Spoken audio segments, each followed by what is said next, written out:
Welcome back to the deep dive on the Simplified Summary YouTube channel. If you are joining us to explore the hidden psychological mechanics of classic literature, well, you are exactly where you need to be today. That's right. And before we really unpack today's narrative, we just want to humbly ask you to hit that subscribe button. Yeah, please do like this video and drop a valuable comment with your thoughts as we go along. Your engagement is literally what allows us to keep bringing you these in-depth literary explorations. Exactly. And today we're looking at a piece of writing that, despite being penned nearly a century ago, it cuts straight to the bone of modern relationship dynamics. Oh, absolutely. The unspoken power structures in this one are wild. We're talking about the story Kusum. Right, from the classic Hindi literature collection Mansarovar Part 2 by the legendary author Premchand. And for anyone who doesn't know, Premchand was fundamentally tied to moving literature away from, like, romanticized fantasy and pushing it firmly into stark social realism. Very stark. And this particular story is just a masterclass in that approach. It really is. So our mission for this deep dive today is to unpack this century-old story, right? We want to extract its brilliant insights on marriage, on societal conditioning. And that ultimate awakening of self-respect. Yes, because we promise you this is an incredible narrative. It starts into just absolute despair, but ends with this massive, empowering aha moment. It's quite a journey. So the setup for the story kicks off with this really brilliant contrast. Our narrator is out for just a leisurely evening stroll in Agra. Right. And he bumps into an old acquaintance, Mr. Naveen. And Naveen is a lawyer, right? But he's also a poet. He is. He's a man who typically lives in this realm of elevated thoughts, language, art, all of that. But when the narrator sees him, Naveen is completely devoid of that usual spark. He's just a shell of himself. He's a man drowning in a very specific, quiet kind of agony. And the irony there is striking. Here is a man whose entire life, his profession, his art, it's all built around articulation and argument. Yeah, words are his whole thing. Exactly. Yet he finds himself utterly defeated by a situation that is defined entirely by silence. Because Naveen reveals to the narrator that his daughter, Kusum, is fading away. Like, she's wasting away. And it's not a physical illness. No, not at all. And it's important to note how Kusum is described. She's a highly intelligent, exceptionally capable young woman. Right. Before her marriage, she practically ran her father's expansive household. She's educated, she's well-read, she holds sophisticated opinions on ethics and religion. She is the furthest thing from helpless. But the reality of her marriage has completely dismantled her. It's heartbreaking. Naveen explains that for the entire year since Kusum moved in with her husband, the guy hasn't spoken a single word to her. Not one word. She visited her in-laws' home 3 separate times, and each time she has just met with a wall of complete indifference. He simply ignores her existence. He won't speak to her, and he refuses to reply to any of the letters Naveen has sent him, trying to, just understand what's going on. Psychological warfare. It really is. And Premchand is incredibly deliberate in choosing silence as the weapon here. In literary context of the 1930s, abuse was often depicted in highly visceral physical terms. Like you usually saw the bruised characters. Right. But by focusing on silence, Premchand elevates the narrative to a complex psychological critique.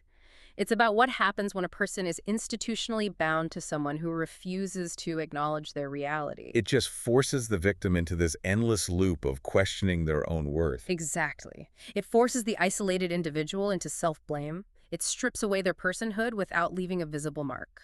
Which is so insidious, because in the hierarchical structure of a traditional marriage during that era, a husband's attention was framed as the wife's only source of validation. Removing that attention is a calculated method of rendering her socially and personally invisible. And Naveen is desperate, because this invisibility is literally killing his daughter. She is wasting away from the sheer emotional toll. So he begs the narrator to write a letter. Because the narrator is known for his persuasive writing skills, Naveen hopes he can draft something compelling to somehow awaken this husband's humanity. But before the narrator can even put pen to paper, Naveen hands him a bundle of letters. And these are letters that Kusum herself had written to her husband. Letters that were cruelly returned to her, without a single word of reply. Yeah, and reading those letters shifts the narrator from a passive listener into an active witness. What's fascinating here is how Premchand uses the epistolary format, the letters, to give us unmediated access to Kusum's internal state. And it is deeply uncomfortable to read. It's a stark documentation of a mind just collapsing under the weight of societal expectations. Harrowing is the word. It really is. Yeah. In the very first letter, Kusum is reduced to absolute begging. She pleads with him to tell her what she did wrong. She literally writes, "If you want to punish me, scold me, pull my ears, I will bear it all." She just wants any form of acknowledgement. Right. She describes standing in his room for hours with her head bowed, hoping he might just glance in her direction. But he never does. She even explicitly calls him her deity and her king. And what's fascinating here is that specific language, calling him her deity, it's a direct reflection of the Pativrata ideal. Right, that deeply ingrained cultural concept of the time. Exactly. It glorified a wife's absolute, unwavering devotion to her husband, completely regardless of his behavior. Premchand is critiquing a system that conditions women to view their own suffering as a form of spiritual service. So Kusum isn't just reacting to her individual husband. She's acting out a script that society has written for her. She genuinely believes her sole existential purpose is to be validated by this man. And she takes that script to an astonishing extreme. In another letter, she tells him she doesn't desire jewels or a grand house. She merely wants the right to serve him. She even says that if he genuinely finds her unworthy, he should just hand her a cup of poison himself. Which is so dark. She claims she would drink it as if it were nectar, just to bring him peace. It's total surrender. And perhaps the most jarring moment in these letters is when she suspects there might be another woman in his life. Because you'd expect a reaction of betrayal or anger, right? In a modern context, definitely. But she exhibits zero anger. Instead, she writes to him saying that if he loves someone else, he should send her a picture of this other woman. Right, so she can worship her. Yes. Kusum offers to wash this other woman's feet, simply because this mystery woman managed to please the deity that Kusum failed to satisfy. It is the absolute eradication of her own ego, and the narrator reading these letters experiences a really complex dual reaction that mirrors what you, the reader, are supposed to feel. Yeah, he's furious. He's filled with this boiling indignation toward the husband, viewing him as a monster. He thinks if he were subjected to this, he would meet it with absolute rebellion. But alongside that anger, he also feels a profound exasperation directed at Kusum. Exactly. He is frustrated by her willingness to degrade herself to such an extreme degree. And Premchand uses that frustration to highlight how societal conditioning systematically destroys a woman's capacity for self-preservation. Because the narrator watches this tragic trajectory continue. Kusum writes about a trip to Mussoorie. Naveen takes her there, hoping the mountain air will restore her health. Because she's grown so pale, they actually fear she has tuberculosis. But the change in scenery does absolutely nothing. The majestic views of Mussoorie cannot penetrate the psychological prison she is trapped in. Her mind is just entirely tethered to her husband's silence. But then, we reach her final letter, and the narrative takes a massive turn. The tone shifts abruptly. It goes from supplication to a profound structural realization. Here's where it gets really interesting. Kusum writes that she recently read a book detailing the history of ancient civilizations, specifically focusing on how women were treated. Right, and she learns that in ancient times, women were viewed entirely as property. They were spoils of war, captured by armed men, dragged away in chains, and then systematically taught that their highest honor was to serve the very men who had conquered them. And reading this, Kusum experiences a cognitive breakthrough. She zooms out from her personal misery and starts looking at historical power dynamics. She realizes that the concept of the deity husband wasn't some divine truth. It was a manufactured ideology designed to keep captured people compliant. It's a brilliant connection. She maps that ancient, brutal ownership directly onto her contemporary situation. She recognizes that the polite, modern institution of marriage she is trapped in is simply a civilized, sanitized version of that ancient barbarism. That is her massive aha moment. The illusion completely shatters. She realizes she has been tearing her own soul apart, treating this man like a god, while he has sort of been treating her like a piece of acquired livestock. In this final letter, she stops waiting for an answer. She stops blaming herself entirely. She accepts her broken heart. She states plainly that her service means nothing to him because he doesn't view her as a human partner. It is a devastating truth to accept, but it's the exact catalyst that pulls her out of her depression. Once the illusion of her own failing is removed, she regains her psychological footing. And this sets up the narrator to take action. Armed with the righteous anger from reading all of this, he decides to bypass letter writing entirely. Is going in person. Yep, he travels straight to Moradabad to confront this man face to face. And, based on the cruelty of the silence, the narrator expects to encounter a brute, a visibly villainous figure. A monster whose outward appearance matches his psychological cruelty. Exactly. But the narrator's expectation is completely upended when he actually meets the guy. He arrives in Moradabad and is introduced to a polite, soft-spoken, immaculately dressed college student. The young man bows respectfully. The neighbors speak highly of him. He is articulate, courteous. He represents the very picture of the emerging educated elite of colonial India. And this encounter is one of Premchand's sharpest social critiques. He is demonstrating that profound cruelty does not always present itself with a raised fist or a scowl. Sometimes it's wearing a nice suit. Exactly. Often, the most devastating exploitation is hidden behind crisp manners and higher education. The narrator is forced to reconcile the monster from the letters with the gentleman sitting in front of him. So the narrator sits this young man down and just cuts through the pleasantries. He demands to know the truth. Why is he subjecting this innocent, devoted young woman to such agonizing psychological torture? And the husband, maintaining his totally calm demeanor, just drops the facade and reveals his actual motive. And the reality of it is chilling in its pragmatism. He just admits it has nothing to do with Kusum's character or her actions. It reveals a worldview completely devoid of empathy, replaced entirely by calculated transaction. Right, because he explains he has ambitions to travel to England for higher studies, a pursuit that requires 10,000 rupees. But his own family is impoverished, so he concocted a plan. He knows that Naveen loves Kusum more than anything in the world. So by torturing Kusum emotionally, he is deliberately holding her psychological well-being hostage. He's trying to force her father to fund his education abroad. He is openly confessing to extortion. And what makes it so insidious is his justification. He feels entirely entitled to use his wife as a financial lever. He literally views her as an asset to be liquidated for his own advancement. The young man represents this hyper-materialistic shift in society where human relationships are commodified. He assumes that the societal power vested in him as a husband grants him the right to drive his wife to the pass of death if it serves his financial goals. He even states it plainly.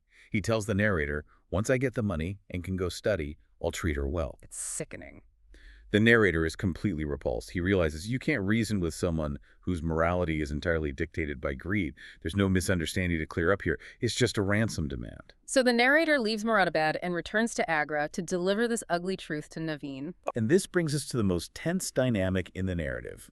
The differing reactions of the father and the daughter to this extortion. Because Naveen's reaction is rooted in the deep desperation of a parent watching their child fade away. Naveen completely caves. Upon hearing that his son-in-law wants 10,000 rupees, Naveen doesn't express outrage at the manipulation. He immediately agrees to pay it. He decides to write a check for 1,000 rupees right then and there as a first installment, just hoping it will buy his daughter a few words of affection. It's so sad because Naveen's psychological state is understandable. He's just trying to purchase his daughter's survival. True, but his willingness to pay the extortion also highlights a generational compliance with the patriarchal system. By agreeing to pay, Naveen is inadvertently validating the husband's tactic. He's confirming that the husband's power over Kusum is absolute and that it's monetizable. Exactly. But this is exactly where Kusum takes control of her own destiny. Yes. She discovers the plan. Her mother is holding the envelope, literally preparing to send this first installment to Moradabad. And Kusum fiercely intervenes and demands they stop the payment. The submissive girl who is willing to drink poison to please her husband is completely gone. Her transformation is crystallized in this single moment. She transitions from begging for validation to aggressively defending her family's resources and her own dignity. She looks at her parents and calls the husband's behavior exactly what it is. She says this is highway robbery. She compares him to thugs who kidnap innocents and demand a ransom from the terrified families. And in a brilliant mirroring of her earlier letters, she brings up poison again. But this time the context is entirely different. She tells her mother that if a single penny is sent to that man, she will swallow poison. The contrast between her two threats of poison is it's the crux of her entire character arc. It really is. Initially, she offered to drink poison as an act of ultimate submission, a way to erase herself for his comfort. Now she threatens poison as an act of ultimate defiance. A hard, uncompromising boundary to protect her family from exploitation. She reclaims her agency by declaring she would rather end her life on her own terms than allow her existence to be used as a tool for extortion. She declares with absolute finality that she will never live with such a greedy, hypocritical, and deceitful person. So what does this all mean for the conclusion of the narrative?